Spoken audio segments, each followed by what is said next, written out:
Hey everybody, mel0n here. Welcome back to another video. Today we're doing the long-awaited final review of the Pulsefire Haste V2. Now, this review took a little longer than I expected. There was a couple reasons for that, but I'll go over those in a minute. But mainly, I just didn't want to be too hasty with my review. I will see myself out now. No, I'm kidding. So the Haste 2 is the follow-up to HyperX's very popular Haste 1, which is a very budget-oriented, FPS-focused, I would say, gaming mouse that released back in 2019, 2020, around that range. Now, I actually made that mouse for a surprising amount of time, and while it did have its little bit of a quirks, there were some QC problems, especially on the wireless edition. The wired version actually was a really solid buy, and I made that mouse for, I would say, probably give or take a year or so, especially during my Splitgate days. Now, this is going to be obviously a follow-up to that mouse, but there have been a lot of changes in how this mouse is designed as compared to the Haste 1. And while on paper it does look like a lot of those issues that did face the Haste 1 have been fixed on the Haste 2, it'll still be interesting to see if HyperX has actually made a good improvement and avoided a lot of those pitfalls that kind of plagued the Haste 1. Now, of course, as always, this review is not sponsored by HyperX, nor has HyperX supplied the product. I actually bought this one myself, so again, no bias here. And as always, if you're looking for timestamps or a specific topic, I will have both of those listed down in the description and in the comments. If you're looking for a specific topic about this mouse, you can go find them there. Alright, let's start off with pricing. So the HyperX Haste 2 comes in at $79.99 Canadian dollars, which is the wired version. Of course, there is a wireless version, which I believe comes in around 120 CAD, but for the sake of this video, we'll be only covering the wireless edition. Both the wireless and wired editions come in two colorways, a white and a black colorway. As of right now, there are no extra ones, so there's no pink one like there was in the Haste 1, but I'm assuming down the line, I'm sure there'll be something available. Now, for the unboxing, if you did miss my unboxing video, you can go ahead and watch that. I did that a couple weeks ago, but basically all you're getting in the box is the mouse itself, a little bit of a cardboard spacer, and you're also getting an included set of grip tape, and you're getting an extra set of PTFE skates in the box, which is nice to see, and that is coming in both the wireless and the wired version of the Haste 2. Now, in terms of dimensions, the Haste 1 and the Haste 2 are actually identical in their dimensions, so it is going to be the exact same measurements on both sides, same for the wireless and the wireless versions. The only difference between the two is going to be the makeup of the shell composition and, of course, the weight, where the original Haste was coming in around 60 grams, give or take, whereas the Haste 2 is down to 53 grams. Now, keeping in line again with the Haste 1, the Haste 2 is a symmetrical mouse optimized for right hand. There is currently no ambi or left hand versions available on the market. That is something I would love to see. I really do think a ambi version of a Haste 2 would be a really popular mouse, so HyperX, that'd be nice to see in the future. Now, in terms of weight balancing, the Haste 2 is ever so slightly top heavy on the wired version, just because there is obviously a little more weight in the shell because of the wired connection. If the wired wasn't there, it would be a lot more well balanced. And same thing on the wireless version, where the battery is going to be on the PCB, so there's going to be a little bit more weight to the back, so it's going to be a lot more evened out in that case. That said, though, in game and using the mouse, I really have not felt any issues with the top of the mouse feeling heavier than the bottom or any kind of balancing issues. The mouse has actually felt amazing in game, so no problems at all there. Feels really solid. Now, in terms of compatible grip styles, you can put the Haste 2 in the same class as a kind of one-size-fits-all mice, very similar to the Razer Viper Mini and the Logitech GPX. Very similar there. Now, of course, the Viper Mini is a little bit smaller than the Haste 2, and the GPX is a little bigger, so it's kind of a middle ground between the two. But overall, I find that in terms of grip styles, it's actually very compatible with a lot of different sizes. Now, if you have smaller hands, this is definitely going to be more of a palm grip optimized mouse. Maybe you can do a bit of a palm claw hybrid, but again, smaller hands probably going to be more of a palm. If you have medium hands, again, the one size fits all comes into play here. You can palm, claw, and fingertip this grip, no problem. Again, depending on how you do your grip styles and how you hybridize it, it could be a bit of a variation there, but overall, pretty comfortable for medium-sized hands. And if you have bigger hands like myself, again, I have 6.5 inch by 5 inch hands, this is going to be a fingertip or a very aggressive claw grip. I personally do a very aggressive claw on this mouse, and it's actually quite comfortable despite the size discrepancy for what I'm used to using, because again, I'm much more used to ergo mice like the Razer DeathAdder V3 Wired and other larger mice. But again, the Haste 2 is actually surprisingly comfortable, and I'm actually able to perform very well with it with the grip. But as I mentioned before, this is definitely going to fall into the one-size-fits-all mice. So again, very compatible with a lot of hands. Bigger, smaller hands may have some problems depending on your grip style, but overall, this mouse will be pretty much a safe bet for pretty much anybody. Now, as I mentioned to you before, one of the biggest differences between the Haste 1 and the Haste 2 is going to be the composition of the shell design, more accurately the design and the of course what it's made of. Now, as the Haste 1 is very popular for the honeycomb shell that was actually a really nice feel on the Haste 1, the Haste 2 has opted to go for a solid shell design, which a lot of people were a little iffy about, but the fact that they've actually managed to go to a solid shell mouse design, but then also keep the weight reduction down, even having it go below the honeycomb Haste 1 was actually quite impressive. But overall, I will say the actual plastic on the Haste 2 feels really good. It definitely has a bit of a weird cheap feeling to it just because it is a very light plastic, not cheap in terms of quality, but just because it's so light, it feels like you're kind of hitting nothing. But the plastic is actually really good. Another really cool thing about it as well is that the plastic actually has a surprising amount of grip to it. I'll cover that in a minute when I talk about the coating, but it actually has a very grippy texture, which is nice to see. But again, overall, the mouse feels really good in hand. The plastic does feel quite good. Again, it is very light, but it feels very solid. There's no issues with rattling. There's no creaking, no nothing like that. The overall QC is very solid. There is one kind of oddity I will mention here. The rest of the mouse is a solid shell design. However, on the bottom here, actually, you can see around the sensor, this is actually a honeycomb texture covered with a sticker. Now, of course, this was definitely done to do weight reduction. And if you do put a little bit of pressure onto the bottom of the mouse, you can flex this honeycomb design just a little bit because it is a bit of a softer plastic on the bottom. I don't really mind this. Again, there's this weight reduction and you're not putting a lot of pressure on the bottom of your mouse. So I think this is totally fine. I would just note it down in case you have any weird flexing on the bottom of the mouse. That's probably why. But again, the only time it flexes is if I put direct pressure on it. Even if I'm clutching both of the bottom sides of the mouse and I crush it in my hand, there's no flexing, no creaking, no shaking, no nothing. So overall, QC is extremely good. The build quality feels really solid. I'm very happy with it overall. Oh, and I'm sorry, I forgot to mention one other thing here I just want to quickly talk about. In terms of gripability on the mouse itself, because this mouse does come with grip tape, I actually found that the plastic or the coating that's on the Haste 2 by itself is actually really good. However, it's only good under certain circumstances. So to try and explain, I have sweatier hands for sure, but compared to the average person, and I found that the actual just no grip solid plastic was actually super grippy for me with my sweatier hands. However, the included grip tape that came with the Haste 2 was really slippery when I had wetter hands. But then I did a little testing, I tried some other things, and I found out that if you have dry hands, the base coating on the HyperX Haste 2 is really slippery, but the grip tape is grippy. So it's a little odd in terms of how that's working. I'm not really sure why that is. That wasn't an issue on the Haste 1, and it seems to be an issue on the Haste 2, or I guess I'm not really going to call it an issue, but just an oddity. So just keep that in mind. If you have drier hands, you definitely want the grip tape. If you have wetter hands, you probably don't need it. You should probably be able to use it without it. But again, it's a very budget-oriented mouse. I'm not going to knock too many points for that. And again, they include the grip tape. So what can you really say? Another thing I'm very happy to see as carried over from the Haste 1 is going to be the skate design found on the Haste 2. So as you can see here on the bottom, we have this central O-ring skate here, and then around it you have these angled kind of pill skates here when there's 4 of them. I really do like this design. Again, this was on the Haste 1, and I really like the way that mouse felt, and it's the exact same thing here. Overall, really happy with this. I haven't had any issues with the mouse kind of feeling unbalanced or some skates kind of wearing faster than others. Overall has been very solid. And again, as I mentioned, if you are playing on a high friction pad such as a Serapad or a Skypad, there is an included extra set of PTFE skates in the box. And again, these are really good PTFE skates. There's no reason to buy third-party skates for this mouse. These feel really solid. And I have used this on my Serapad Kin, my Vaxi PA, and both versions of the control and speed versions of the IKEA pad, and all of them have felt really consistent. Personally, I found the harder pads, so the Serapad and the IKEA pad speed, to be the best ones. When it comes to control pads, there isn't a lot of friction on these skates because again, they're just PTFE, so they are a little slippery sometimes.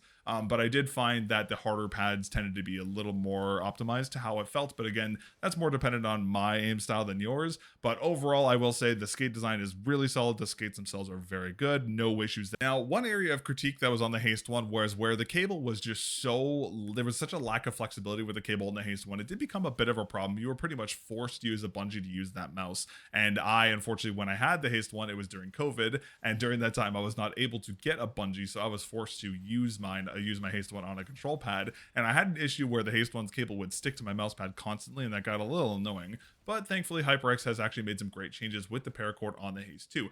So the cable found on the Haste 2 is going to be the exact same dimensions as the Haste 1. It's going to be 5.9 feet long, and it's going to be approximately around 22 grams of weight because of the extra added in rigidity on the cable. Now, again, this extra rigidity does help significantly. Again, I am still using a bungee, but overall, this rigidity does help a lot in terms of the usability of the mouse. Instead of now where the cable just kind of bends to the mouse moving up and you just run over it, now the cable will actually move away from the mouse if you push it, which is nice to see. It is definitely not as rigid as the cable found on the Death Adder V3 wired. standard, but I would say just like maybe a little less than that. But overall, the cable feels really solid. It's really good overall. I had no issues with it. Now, this issue seems to have been resolved by HyperX, but I did want to mention this regardless in case anyone seems to get the first batch of the Haste 2. For some reason, the first batch of the Haste 2s, for some reason, there was an issue where the way the cable was packaged, it could actually potentially damage the cable. I didn't have it to either my first or second batch unit, but I didn't want to mention it regardless. So some people had issues with the mouse disconnecting randomly, and other people had issues with the cable just not working at all. Now, again, that seems to have been resolved going forward, but if you do happen to get a version that is from the first batch from HyperX, be sure to just double check the cable to make sure it's functioning properly. If it is damaged or if there's any issues with the unit, be sure to RMA it with HyperX. Alrighty, now let's talk about the main clicks in the Haste 2. Now, first of all, I will say the clicks in the Haste 2 are fantastic. They feel really good, very well tensioned. Overall, they feel really solid. The only problem is I don't know what the switches are, because for some reason HyperX has rebranded all their switches, and basically any HyperX mouse now has just HyperX branded sensors, switches, encoders, everything. I don't know what they are, which is very frustrating because I wish I could tell you what you're getting, what you're paying for, but I can't, which is very annoying. I was going to think that, oh, well, I'm assuming they're just going to use TTC Golds like they did in the Haste one, but they don't feel like TTC Golds, and they also don't feel like KLA.0 GM switches, so I don't know what they're using. I would love if HyperX would actually tell us. That'd be fantastic. Same for the sensor. But regardless, the mystery switch out of the way, the clicks are actually very, very, very good. As I mentioned before, they are definitely a little heavier than the clicks found in the Haste 1, which in my opinion is a good thing. But overall, they are very well tensioned. They feel fantastic. Definitely airing and keeping in the same line as the Haste 1 being a very FPS-oriented mouse. This is definitely going to be one of those situations. And again, I've had a blast using this in game. It feels very solid. Now, one little thing I will say here, there are two oddities with the switches. Number one, very similar to the issue that was found on the Keychron M3. If you do put your fingernails at the top of the switches and you pull outwards, you can actually force the switches to wobble a little bit. However, this has not affected the actual use in-game because obviously you're not pulling your switches apart from the top, so it hasn't affected the game at all there. But one of the really cool things they've done here is that if you look at the mouse from the top, you'll see that the main clicks are actually indented into the shell by like maybe like 2.5 millimeters. This is actually a really nice quality of life thing they've done here. Now, as you can see here on the M3, one of the issues I had on the M3 is that for people who have bigger hands and they claw grip, like specifically my thumb here, you can see that how I'm holding this, it's basically holding down the mel0n switch and preventing it from making contact. So it is a bit of an issue with this. On the Haste 1, obviously that is not a problem though, because my thumb could just naturally sit here and it doesn't actually hold the switch or impede the switch from clicking down at all. So it's a very nice little quality of life there, and again, very aids to this mouse being just kind of like the all one size fits all kind of thing. But overall, very nice little quality of life touch on the shell there and the overall how the clicks work. But again, very solid. Everything else feels really solid. I wish I knew what the switches were, but we'll have to see in time if someone can figure it out. Alrighty, and the scroll wheel in the HyperX Haste 2 actually feels pretty good overall. There is one little tidbit about it, and that is the actual scroll wheel click. It is very heavy. It's a lot heavier than pretty much all the other clicks on the mouse itself, but again, I don't really feel like it's that big of an issue because it's not a button very frequented by a lot of people, but I wanted to mention it regardless. But the scroll itself is very good. Very silent, very nice, pretty loose scroll with a very high tactile hump whenever you go over a scroll point. Overall, it feels really good. Again, I don't know what the encoder is, unfortunately, because it is just a HyperX branded mystery encoder, but that is what it is. But overall, no real problems with it. I feel like it's pretty good. I do wish that it was a little easier to click down the middle mouse button, but that's fine. It is what it is. Okay, and one last little side note here. Just going to talk about the middle DPI button here. This is easily the worst feeling button in the entire mouse. It feels like 50 times worse than the middle click on the scroll wheel does. I don't know why they even have a DPI button on this mouse at this point. It just feels like garbage. Again, you're not going to be using it that much, so I'm not going to dock too many points for it, but I just wanted to mention it regardless because it does feel very bad compared to the rest of the clicks in the unit. Again, I would just rather them not have a DPI button at this point because there really isn't a point in my opinion, but it is what it is. But something I wanted to mention regardless. Now let's talk about the biggest upgrade found on the Haste 2, that is going to be the sensor. So the HyperX Haste 2 is using a HyperX branded 26,000K sensor, so it's going to have a DPI range of 200 to 26,000. It has 650 IPS. It is a centered sensor, so there's going to be no weird sensor positioning issues, which is again nice to see. The polling rate range is going to be from 125 Hz all the way to 8,000 Hz. Now, again, I'll talk about that a little bit more in a later, but I will say the implementation for the polling rate has been very, very good. The LOD options are 1 and 2 millimeter. There are no other options, unfortunately. But overall, I will say that the sensor actually feels fantastic. And again, I don't know what the kind of sensor is. I don't think it's a 3395 because there is no option in the software to enable motion sync or anything like that. So I don't think it's a 3395, but I think it's a comparable sensor that HyperX has cooked up. I'm sure eventually we'll figure out what the actual sensor is, but as of right now, we're not really sure, unfortunately. But overall, sensor feels really, really good. I've been using this guy for probably going on around 2 months now between my two units, and it's felt fantastic.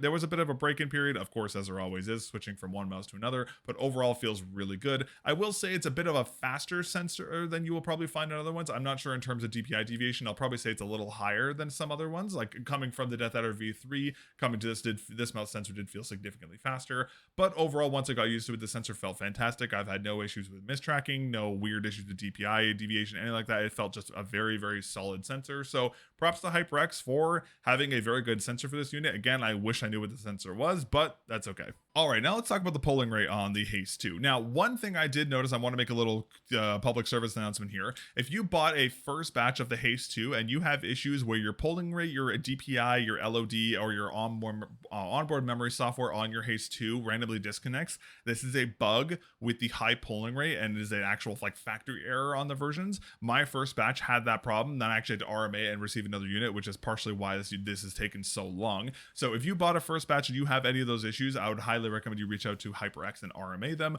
But regardless, once I got my second unit, I was able to do a more direct comparison between the polling rates and between my two AK mice, that one being the Haste 2, of course, and the other one being the Death Adder V3 wired. For whatever reason on my setup, I found that the HyperX Haste 2 performed a lot better in terms of high polling rates. Both the units did perform very poorly on 8K, but that is just due to the age of my CPU, so that's fine. There's nothing there. But in terms of 4K and 2K performance, they were more stable and they were leaning more towards the Haste 2 in terms of usability than they were on the Death Adder V3. 1K polling performance was exactly the same as you would expect. But for whatever reason, I don't know if it's an issue with Razer. I don't know if it's a weird software issue on my computer. I don't know what's going on with it, but for some reason, the Death Adder V3 is just inconsistent on high polling rates and the Haste 2 is. Now, take this with a grain of salt, because I'm not going to go out here and say, oh, the Haste 2 is the better 8K gaming mouse as opposed to the Death Adder V3, because they're two totally different sensors, different encoders. There's a whole bunch of different things going here, different USB buses, a lot of different things. So again, I don't have all the data to say, oh, this is definitively the better or worse version. Your use case may vary, but again, in my opinion, the Haste 2 is a little more consistent in my case, but to be completely honest with you, again, for high polling rate, especially 8K is 4K even to a degree is kind of a meme.